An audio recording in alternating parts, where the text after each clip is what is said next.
Welcome to wishful ಅಡುಗೆ ಮನೆ. ಇವತ್ತು ಗೋಧಿ ಹಿಟ್ಟು ಮತ್ತೆ ಬದನೆಕಾಯಿ ಬಳಸಿ ಮಾಡ್ತಾ ಇದೀವಿ ಪ್ರತಿಭಾ. ಹೌದು ಆಶಾ, ಇವತ್ತು ಉತ್ತರ ಕರ್ನಾಟಕದ ಒಂದು ಭಾರಿ ಫೇಮಸ್ ರೆಸಿಪಿ.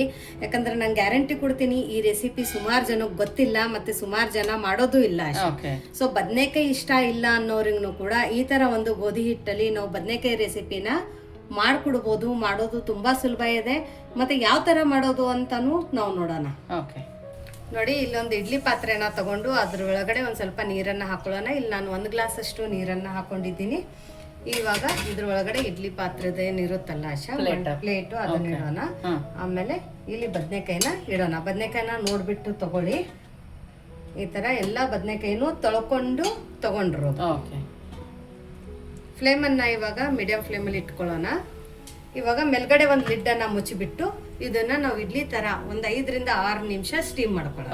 ಲೋ ಫ್ಲೇಮಲ್ಲಿ ಇಟ್ಟಲ್ಲ, ಮೀಡಿಯಂ ಫ್ಲೇಮಲ್ಲಿ ಇಟ್ಟು. ಸೊ ಇದು ಸ್ಟೀಮ್ ಆಗೋತನ ನೆಕ್ಸ್ಟ್ ಏನ್ ಮಾಡೋದು ಅಂತ ನೋಡೋಣ. ನೋಡಿ, ಇಲ್ಲೊಂದು ಪರಾತ್ ತಗೊಂಡು ಇದ್ರ ಒಳಗಡೆ ನಾವು ಗೋಧಿ ಹಿಟ್ಟನ್ನ ಹಾಕೊಳ್ಳೋಣ.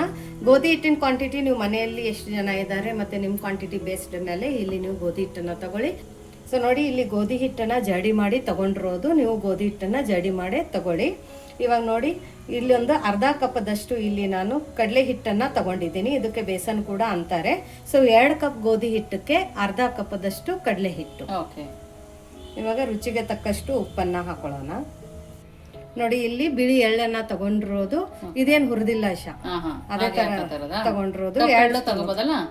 ಕಪ್ಪು ಎಳ್ಳುನು ಬೇಕಂದ್ರೆ ತಗೋಬಹುದು. ಇಲ್ಲಿ ನಾನು ಬಿಳಿ ಎಳ್ಳನ್ನೇ ತಗೊಂಡಿದ್ದೀನಿ. But nylon ತಗೋಬೇಡಿ. ನೈಲಾನಕ್ಕೆ ಏನಾಗತ್ತಂದ್ರೆ ಅದು ಟೇಸ್ಟ್ ಇರಲ್ಲ ಆಶಾ. ಸೊ ಹಂಗಾಗಿ ನೀವು ಪ್ಯೂರ್ ಆರ್ಗ್ಯಾನಿಕ್ ಎಳ್ಳು ಸಿಕ್ಕಿದ್ರೆ ಮಾತ್ರ ತಗೊಳ್ಳಿ. ಯಾಕಂದ್ರೆ ಎಳ್ಳು ತುಂಬಾ ಹೆಲ್ತ್ಗೆ ಒಳ್ಳೇದು, ಅದ್ರ ಜೊತೆ ಸ್ಕಿನ್ನಿಗಂತೂ ತುಂಬಾನೇ ಒಳ್ಳೇದು. ವಿಟಮಿನ್ ಡೆಫಿಷಿಯನ್ಸಿ ಇದ್ದವ್ರು ಕೂಡ ಎಳ್ಳನ್ನ ತಿನ್ಕೊಳ್ಳಿ, ಅವಾಗ ನಿಮ್ ಡೆಫಿಷಿಯನ್ಸಿ ಕೂಡ ಬರೋದಿಲ್ಲ. ಇಲ್ಲಿ ನೋಡಿ, ಇಲ್ಲಿ ಹಸಿಮೆಣಸಿನ್ಕಾಯಿನ ನಾನು ಈ ತರ ಸಣ್ಣದಾಗಿ ಕಟ್ ಮಾಡ್ಕೊಂಡಿದ್ದೀನಿ. ಯಾಕಂದ್ರೆ ಇದು ಖಾರ ಇಲ್ಲ ಆಶಾ. ಖಾರ ಇಲ್ಲದ ಮೆಣಸಿನ್ಕಾಯಿ ಇರೋದ್ರಿಂದ ನಾನು ಸಣ್ಣದಾಗಿ ಕಟ್ ಮಾಡ್ಕೊಂಡಿರೋದು.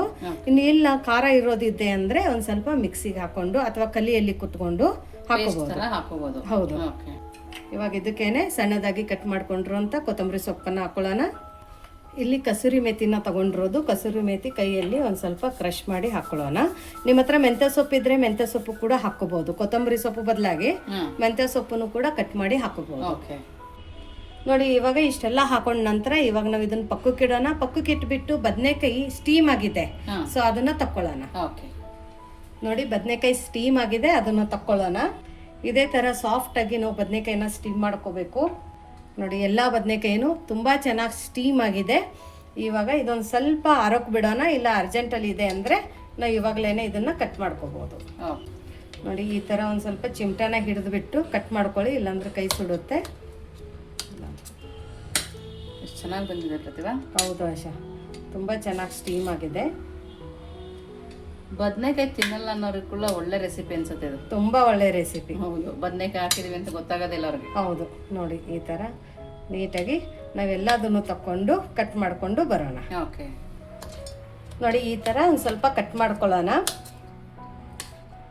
ಆದಷ್ಟು ಅಕಸ್ಮಾತ್ ಬದನೆಕಾಯಿ ಬೈದಿಲ್ಲ ಅಂದ್ರೆ ನೀವು ತೆಗಿಯಕ್ ಹೋಗ್ಬೇಡಿ. ಇನ್ನೊಂದ್ 2-3 ನಿಮಿಷ ಜಾಸ್ತಿ ಇಡಿ, ಯಾಕಂದ್ರೆ ಚೆನ್ನಾಗದು ಸ್ಟೀಮ್ ಆಗ್ಬೇಕು. ಇವಾಗ ಈ ತರ ಕಟ್ ಮಾಡಿದ್ಮೇಲೆ ಇದನ್ನ ನಾವು ಸ್ಮ್ಯಾಶ್ ಮಾಡ್ಕೊಳ್ಳೋಣ. ಚೆನ್ನಾಗಿ ಸಣ್ಣದಾಗಿ ಸ್ಮ್ಯಾಶ್ ಮಾಡ್ಬೇಕಲ್ಲ. ಹೌದು ಹೌದು ಆಶಾ. ನೋಡಿ, ಈ ತರ ನೀಟಾಗಿ ಸ್ಮ್ಯಾಶ್ ಮಾಡ್ಕೋಬೇಕು. ಅಕಸ್ಮಾತ್ ನಿಮ್ ಬದನೆಕಾಯಿ ತುಂಬಾ ಚೆನ್ನಾಗಿ ಬೈದಿಲ್ಲ, ನೀವು ಗಡಿಬಿಡಿಯಲ್ಲಿದ್ದೀರಾ, ಮಧ್ಯದಲ್ಲಿ ಕೆಲವೊಂದೊಂದು ಹಾಡು ಉಳಿಯುತ್ತೆ ಆಶಾ, ನೀಟಾಗಿ ಬೈದಿಲ್ಲ ಅಂದ್ರೆ ಆ ಟೈಮಲ್ಲಿ ನೀವು ಏನ್ ಮಾಡಿ ಒಂದ್ ಸ್ವಲ್ಪ ಮಿಕ್ಸಿಗೆ ಆನ್ ಆಫ್ ಮಾಡ್ಕೊಂಡು ತಕ್ಕೋಬಹುದು. ಇವಾಗ ನೋಡಿ, ತುಂಬಾ ಚೆನ್ನಾಗಿ ಸ್ಮ್ಯಾಶ್ ಆಗಿದೆ ಇದು. ಇಲ್ಲಿ ನೋಡಿ, ಇವಾಗ ಏನ್ ಮಾಡೋಣ ಅಂದ್ರೆ ಇದ್ರ ಒಳಗಡೆ ಮಸಾಲೆಗಳನ್ನ ಹಾಕೊಳ್ಳೋಣ. ಇಲ್ಲಿ ನೋಡಿ, ಒಂದು ಅರ್ಧ ಸ್ಪೂನ್ ಅಷ್ಟು ಧನಿಯಾ ಪೌಡರ್ ಅನ್ನ ಹಾಕೊಳ್ಳೋಣ. ಒಂದು ಅರ್ಧ ಸ್ಪೂನ್ ಅಷ್ಟು ಅರ್ಶಿನದ ಪುಡಿನ ಹಾಕೊಳ್ಳೋಣ. ಇಲ್ಲಿ ನೋಡಿ, pure organic Guntur Byadagi mix red chilli powder ಅನ್ನ ಹಾಕೋತಾ ಇದ್ದೀನಿ. ಯಾರಿಗಾದ್ರೆ ಬೇಕಂದ್ರೆ ಡಿಸ್ಕ್ರಿಪ್ಷನ್ ಬಾಕ್ಸ್ ಅಲ್ಲಿ ವಾಟ್ಸಪ್ ನಂಬರ್ ಕೊಟ್ಟಿದ್ದೀವಿ, ಅಲ್ಲಿ ಮೆಸೇಜ್ ಹಾಕಿ ನಿಮ್ಮ ಆರ್ಡರ್ ನಿಮ್ಮ ಮನೆ ತನಕ ತಲುಪಿಸ್ತೀವಿ.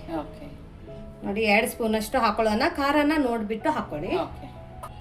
ಇವಾಗ ನೋಡಿ ಇಲ್ಲಿ ನಾನು ಉತ್ತರ ಕರ್ನಾಟಕದ್ದು ಡ್ರೈ ಮಸಾಲ ಹಾಕೋತಾ ಇದ್ದೀನಿ. ಇದ್ರ ಒಳಗಡೆ ಈರುಳ್ಳಿ ಬೆಳ್ಳುಳ್ಳಿ ಇಲ್ಲ. ಡ್ರೈ ಮಸಾಲ ಅಂದರೆ ಏನು ಅಂತ ಸುಮಾರು ಜನ ಕೇಳಿದ್ದಾರೆ.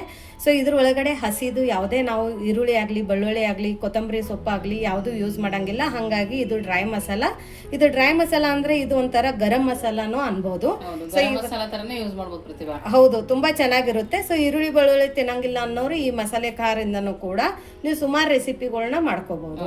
ಸೊ ಇವತ್ತು ಇದೇ ನಮ್ದು ಉತ್ತರ ಕರ್ನಾಟಕದ ಸ್ಪೆಷಲ್ ಡ್ರೈ ಮಸಾಲೆ ಖಾರನ ಯೂಸ್ ಮಾಡೋದು ಹೆಂಗೆ ಅಂತ ನಿಮಗೆ ಹೇಳ್ಕೊಡ್ತಾ ಇದ್ದೀನಿ. ಈ ಪರಾಟ ಒಳಗಡೆ ಅಂತೂ ತುಂಬ ಅಥೆಂಟಿಕ್ ಆಗಿ ಟೇಸ್ಟ್ ಕೊಡುತ್ತೆ. ಇವಾಗ ಇದನ್ನೆಲ್ಲಾನು ನೀಟಾಗಿ ಮಿಕ್ಸ್ ಮಾಡ್ಕೊಳ್ಳೋಣ.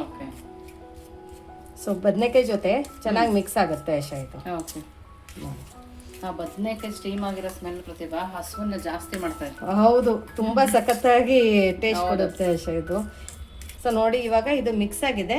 ಇವಾಗ ನಾವು ಇದನ್ನ ನೋಡಿ ನಾವು ಬದನೆಕಾಯಿ ಮಸಾಲಾನ ಇದ್ರ ಒಳಗಡೆ ಹಾಕೊಳ್ಳೋಣ. ಓಕೆ,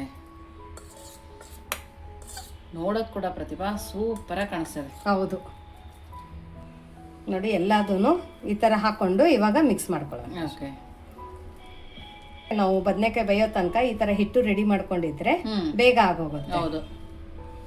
ಸೊ ಯಾರು ಇನ್ನೂ ನೀವು ನಮ್ದು ವಿಶ್ಫುಲ್ ಅಡುಗೆ ಮನೆ ವಾಟ್ಸಪ್ ಗ್ರೂಪ್ ಅನ್ನ ಜಾಯಿನ್ ಆಗಿಲ್ಲ ಅಂದ್ರೆ ಡಿಸ್ಕ್ರಿಪ್ಷನ್ ಬಾಕ್ಸ್ ಅಲ್ಲಿ ವಿಶ್ಫುಲ್ ಅಡುಗೆ ಮನೆ ವಾಟ್ಸಪ್ ಗ್ರೂಪ್ ಲಿಂಕ್ ಅನ್ನ ಕೊಟ್ಟಿದ್ದೀವಿ. ಆ ಲಿಂಕ್ ಮೇಲೆ ಕ್ಲಿಕ್ ಮಾಡಿದ್ರೆ ಸಾಕು, ನೀವು ನಮ್ಮ ಜೊತೆ ಕನೆಕ್ಟ್ ಆಗ್ತೀರಾ. ಆ ಗ್ರೂಪಕ್ಕೆ ಜಾಯಿನ್ ಆಗೋಕೆ ನಿಮಗೆ ಯಾವುದೇ ತರ ದುಡ್ಡನ್ನ ಕಟ್ಟಬೇಕಾಗಿಲ್ಲ. ಅದು ಟೋಟಲಿ ಫ್ರೀ ಇದೆ. ಸೊ ಅಲ್ಲಿ ನೀವು ಜಾಯಿನ್ ಆಗ್ಬೋದು. ಇನ್ನೊಂದಂದರೆ ನಿಮಗೆ ಉತ್ತರ ಕರ್ನಾಟಕದ ಸ್ಪೆಷಲ್ ಮಸಾಲೆ ಖಾರ ಆಗಿರ್ಬೋದು, Hassan Bengaluru special authentic sambar powder ಆಗಿರ್ಬೋದು, ಉತ್ತರ ಕರ್ನಾಟಕದ ಸ್ಪೆಷಲ್ ಸ್ನ್ಯಾಕ್ಸ್ ಐಟಮ್ಗಳಾಗಿರ್ಬೋದು, ಏನಾದರೂ ನಿಮ್ಗೆ ಬೇಕಂದರೆ ಡಿಸ್ಕ್ರಿಪ್ಷನ್ ಬಾಕ್ಸಲ್ಲಿ ವಾಟ್ಸಪ್ ನಂಬರು ಕೂಡ ಕೊಟ್ಟಿದ್ದೀವಿ. ಆ ವಾಟ್ಸಪ್ ನಂಬರ್ಗೆ ನೀವು ಮೆಸೇಜ್ ಹಾಕಿ ನಿಮಗೆಲ್ಲ ಡೀಟೇಲ್ಸ್ ಸಿಗುತ್ತೆ. ಓಕೆ. ಸೊ ಇವಾಗ ಇದು ಹಿಟ್ಟೇನಿದೆ ಅಲ್ಲ ಶಾ, ಸ್ವಲ್ಪ ಸ್ವಲ್ಪ ನೀರು ಹಾಕೊಂಡು ನಾವು ಚಪಾತಿ ಹದಕ್ಕೆ ಕಲಿಸ್ಕೊಂಡು ಬರಬೇಕು. ಓಕೆ ನೋಡಿ, ಈ ತರ ಚಪಾತಿ ಹದಕ್ಕೆ ಕಲಿಸ್ಕೊಂಡಿರೋದು. ತುಂಬಾ ಅಳಸಿ ಇರಬಾರ್ದು, ತುಂಬಾ ಗಟ್ಟಿನೂ ಇರಬಾರ್ದು. ಸ್ವಲ್ಪ ಸಾಫ್ಟ್ ಆಗಿನೇ ಕಲಿಸ್ಕೋಬೇಕು. ಇವಾಗ 1 ಸ್ಪೂನ್ ಅಷ್ಟು ಎಣ್ಣೆನ ಹಾಕೊಳ್ಳೋಣ. ಇದೇನು ನೆನ್ಸಿಡ್ಬೇಕಂತೇನಿಲ್ಲ, ಇಮಿಡಿಯೇಟ್ ಆಗಿ ಮಾಡ್ಕೋಬಹುದು. ಸೊ ಮಕ್ಕಳ ಲಂಚ್ ಬಾಕ್ಸ್ಗೂ ಕೂಡ ನೀವು ದಿಢೀರ್ ಅಂತ ಈ ತರ ಡಿಫ್ರೆಂಟ್ ಆಗಿ ಮಾಡ್ಕೊಡ್ಬೋದು. ಸುಮಾರು ಜನ ಕಮೆಂಟ್ ಹಾಕಿದ್ರು ಮಕ್ಕಳ ಲಂಚ್ ಬಾಕ್ಸ್ಗೆ, ಮತ್ತು ಆಫೀಸ್ಗೆ ಹೋಗೋರು ಜನ ಕೂಡ ಸುಮಾರು ಜನ ಇದ್ದಾರೆ. ಆಫೀಸ್ಗೆ ಹೋಗೋರು ಇದ್ರೂ ಕೂಡ ಇದು ದಿಢೀರ್ ಅಂತ ತುಂಬಾ ಡಿಫ್ರೆಂಟ್ ಆಗಿ ಈ ತರ ಒಂದು ರೆಸಿಪಿನ ನೀವು ಮಾಡ್ಕೋಬಹುದು. ಸೊ ನೋಡಿ, ಇವಾಗ ಕಲುಷಾದ ನಂತರ ನಾನು ಅರ್ಜೆಂಟಕ್ಕೆ ಮಾಡ್ತಾ ಇದ್ದೀನಿ, ಕಲುಷೇನು ಇಡ್ತಾ ಇಲ್ಲ. ನೋಡಿ ಇವಾಗ ಇಷ್ಟು ಉಳ್ಳಿನ ತಗೊಂಡ್ಬಿಟ್ಟು ಇದ್ರ ಮೇಲ್ಗಡೆ ಒಂದು ಸ್ವಲ್ಪ ಗೋಧಿ ಹಿಟ್ಟನ್ನ ಹಾಕೊಳ್ಳೋಣ. ಓಕೆ, ಇವಾಗ ಲಟ್ಸೋಕೆ ಸ್ಟಾರ್ಟ್ ಮಾಡೋಣ.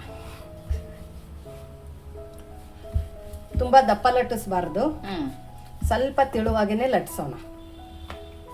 ನೋಡಿ, ತುಂಬಾ ತಿಳುವನು ಇರಬಾರ್ದು, ತುಂಬಾ ದಪ್ಪನೂ ಇರಬಾರ್ದು, ಸ್ವಲ್ಪ ಮೀಡಿಯಂ ಆಗಿ ಲಟ್ಸೋಣ. ಬಟ್ ತುಂಬಾ ದಪ್ಪ ಲಟ್ಟಿಸ್ಬೇಡಿ. ಇವಾಗ ಒಂದು ಟ್ರಿಕ್ ಏನಪ್ಪಾ ಅಂದ್ರೆ, ಯಾವಾಗಲೂ ರೌಂಡ್ ಪರಾಟ ಮಾಡೇ ಮಾಡ್ತೀವಿ. ಸೊ ಮಕ್ಕಳು ಒಂದ್ ಸ್ವಲ್ಪ ಡಿಫ್ರೆಂಟ್ ಆಗಿ ಕೇಳ್ತಾರೆ. ಈ ತರ ಸ್ಕ್ವೇರ್ ಶೇಪ್ ಅಲ್ಲಿ ನಾವು ಇವತ್ತು ಪರಾಟನ ಮಾಡೋಣ. ತುಂಬಾ ಡಿಫ್ರೆಂಟ್ ಆಗಿರುತ್ತೆ, ಯುನೀಕ್ ಆಗಿರುತ್ತೆ, ಮಕ್ಕಳಿಗೆ ತಿನ್ನೋಕು ಇಂಟ್ರೆಸ್ಟ್ ಬರುತ್ತೆ. ಹೌದು ನೋಡಿ. ಸೊ ಈ ತರಾನೇ ನಾವು ಸ್ಕ್ವೇರ್ ಮಾಡ್ಕೊತ ಕೂತ್ರೆ ಟೈಮ್ ತುಂಬಾ ಜಾಸ್ತಿ ತಗೊಳುತ್ತೆ. ಹಂಗಾಗಿ ಈ ತರ ಮಾಡ್ಕೋಬಹುದು. ಇವಾಗ ನೋಡಿ, ಯಾವ ಶೇಪ್ ಬೇಕೋ ಆ ಶೇಪ್ ಮಾಡ್ಕೊಟ್ಬಿಡ್ಬೋದು. ಹೌದು ಹೌದು. ನೋಡಿ ಇವಾಗ ಇದು ನಮ್ ರೆಡಿ ಆಗಿದೆ. ಇದು ಮತ್ತೆ ನೀವು ನೆಕ್ಸ್ಟ್ ಏನ್ ಲಟ್ಟಿಸ್ತಿರಲ್ಲ ಅದ್ರೊಳಗಡೆ ಹಾಕಿ ಲಟ್ಟಿಸ್ಕೋಬಹುದು. ಇವಾಗ ನಾವು ಈ ಪರಾಟನ ತಗೊಂಡ್ಬಿಟ್ಟು ನೋಡಿ, ತೆವಿ ಚೆನ್ನಾಗಿ ಕೈದ ನಂತರ ಇದ್ರ ಮೇಲ್ಗಡೆ ಒಂದ್ ಸ್ವಲ್ಪ ಎಣ್ಣೆ ಹಾಕೊಳ್ಳೋಣ. ಆಮೇಲೆ ನಮ್ಮ ಪರಾಟನ ಹಾಕೋಣ. ಎಣ್ಣೆ ತಿನ್ನಂಗಿಲ್ಲ, ನಾವು ಡಯಟ್ ಮಾಡ್ತೀವಿ ಅನ್ನೋರು ಎಣ್ಣೆ ಇಲ್ಲದೇನು ಕೂಡ ಮಾಡ್ಕೋಬಹುದು. ಓಕೆ, ಫ್ಲೇಮನ್ನು ಇವಾಗ ಹೈ ಫ್ಲೇಮಲ್ಲಿನೇ ಇಟ್ಕೊಳ್ಳೋಣ. ಇವಾಗ ಮತ್ತೆ ಇದ್ರ ಮೇಲೆ ಒಂದು ಸ್ವಲ್ಪ ಎಣ್ಣೆ ಹಾಕೊಳ್ಳೋಣ. ನೀವು ಬೇಕಂದ್ರೆ ತುಪ್ಪ ಅಥವಾ ಬೆಣ್ಣೆ ಕೂಡ ಹಾಕೋಬಹುದು. ಕಲರ್ ನೋಡ್ಕೊತೀವಿ, ಎಷ್ಟು ಚೆನ್ನಾಗಿ ಬಂದಿದೆ. ಪರ್ಫೆಕ್ಟ್. ರೋಲ್ ಮಾಡ್ಕೊಟ್ಟು ಮಕ್ಳಿಗೆ ಬಾಕ್ಸಿಗೆ ಹಾಕೊಟ್ರೆ ಹಾಗೆ ಕೂಡ ತಿನ್ಕೊಬಿಡುತ್ತೆ. ಸಖತ್ತಾಗಿರುತ್ತೆ. ಇದು ಬದನೆಕಾಯಿಂದ ಮಾಡಿದ್ದೀವಿ ಅಂತೇಳಿ ಗೊತ್ತೇ ಆಗಂಗಿಲ್ಲ.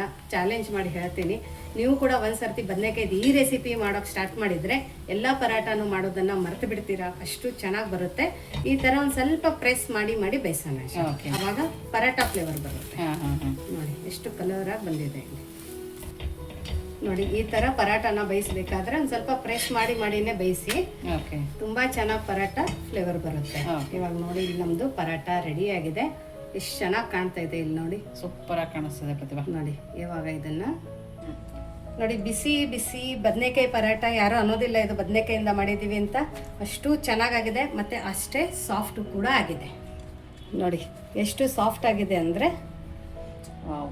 ನೀವು ಸಂಜೆ ತನಕ ಇಷ್ಟೇ ಸಾಫ್ಟ್ ಆಗಿರುತ್ತೆ. ಇವಾಗ ಈ ಉತ್ತರ ಕರ್ನಾಟಕದ ಬದನೆಕಾಯಿ ಪರಾಟ ಜೊತೆ ಇದು ಉತ್ತರ ಕರ್ನಾಟಕದ ಮಾವಿನಕಾಯಿ ಉಪ್ಪಿನಕಾಯಿ. ಮಾವಿನಕಾಯಿ ಉಪ್ಪಿನಕಾಯಿ ಸಹ ನಾವು ಅಪ್ಲೋಡ್ ಮಾಡಿದ್ದೀವಿ. ಯಾರಿಗಾದ್ರೆ ಬೇಕಂದ್ರೆ ಲಿಂಕನ್ನು ಡಿಸ್ಕ್ರಿಪ್ಷನ್ ಬಾಕ್ಸಲ್ಲಿ ಇರುತ್ತೆ, ಅಲ್ಲಿಂದ ನೀವು ನೋಡ್ಕೋಬಹುದು. ಓಕೆ. ಇವಾಗ ಬರೀ ಇಷ್ಟೇ ತಿಂದರೆ ಮಜಾ ಬರಲ್ಲ ಆಶಾ. ಇದ್ರ ಮೇಲೆ ಒಂದು ಸ್ವಲ್ಪ ಕಡಲೆ ಬೀಜದ ಎಣ್ಣೆ. ಓಕೆ. ಈ ಟೇಸ್ಟಲ್ಲಿ ತಿಂದು ನೋಡಿ, ಆಮೇಲೆ ಕಮೆಂಟ್ ಹಾಕಿ. ಓಕೆ. ತುಂಬ ಸಖತ್ತಾಗಿರುತ್ತೆ. ಸೊ ಬದನೆಕಾಯಿ ಪರಾಟ ಅಂತೂ ನಿಮ್ಗೆ ಹೊಸದ್ದೇನೆ, ನಾನು ಹೇಳೋ ರೀತಿಯಲ್ಲಿ ಮಾಡಿ ನೋಡಿ. ನೀನು ಯಾವಾಗಾದ್ರೂ ತಿಂದಿದ್ದೀಯಾ ಆಶಾ? ತಿಂದಿಲ್ಲ ಪ್ರತಿಭಾ. ಆಮೇಲೆ ಉಪ್ಪಿನಕಾಯಿ ಮೇಲೆ ಎಣ್ಣೆ ಈ ಥರ ಉಪ್ಪಿನಕಾಯಿ ಮೇಲೆ ಎಣ್ಣೆ ತಿಂದಿಲ್ಲ. ತಿಂದಿಲ್ಲ. ಇದನ್ನು ತಿಂದು ನೋಡಿ ಇವತ್ತೆ ನೋಡು. ಸೂಪರ್ ಆಗಿದೆ ಪ್ರತಿಭಾ. ಬದನೆಕಾಯಿ ಪರಾಟ ಅಂತ ಅನ್ಸುತ್ತಾ ಆಶಾ? ಬದನೆಕಾಯಿಂದ ಮಾಡಿದೀವಿ ಅಂತ ಗೊತ್ತೇ ಆಗಲ್ಲ. ಹೌದಲ್ಲ, ಅಷ್ಟು ಚೆನ್ನಾಗಿದೆ. ಬರೀ ಎರಡು ಬೆರಳಿಂದನೂ ಕೂಡ ಕಟ್ ಆಗ್ತಾ ಇದೆ, ಅಷ್ಟೂ ಸಾಫ್ಟ್ ಆಗಿದೆ, ಅಷ್ಟೂ ಚೆನ್ನಾಗಾಗಿದೆ. ಸೊ ಈ ಬದನೆಕಾಯಿ ಪರಾಠ ರೆಸಿಪಿ ನಿಮಗೆ ಹೇಗೆ ಅನ್ನಿಸ್ತು ಅಂತ ಕಮೆಂಟ್ ಮೂಲಕ ತಿಳಿಸಿ, ಅಥವಾ ನೀವು ನಿಮ್ಮ ಮನೆಯಲ್ಲಿ ಯಾವಾಗಾದರೆ ಟ್ರೈ ಮಾಡಿದ್ದೀರಾ ಈ ಬದನೆಕಾಯಿ ರೆಸಿಪಿ ಮಾಡೋಕೆ ಅಂತಲೂ ಕಮೆಂಟ್ ಮೂಲಕ ತಿಳಿಸೋದನ್ನು ಮರಿಬೇಡಿ. ಸೊ ಮತ್ತೆ ಸಿಗೋಣ ನಾವು ಇದೇ ಥರ ಹೊಸ ಹೊಸ ರುಚಿ, ಹೊಸ ಹೊಸ ಅಡುಗೆ ಜೊತೆ. ವಿಶ್ ಫುಲ್ ಅಡುಗೆ ಮನೆಯಲ್ಲಿ. Thank you.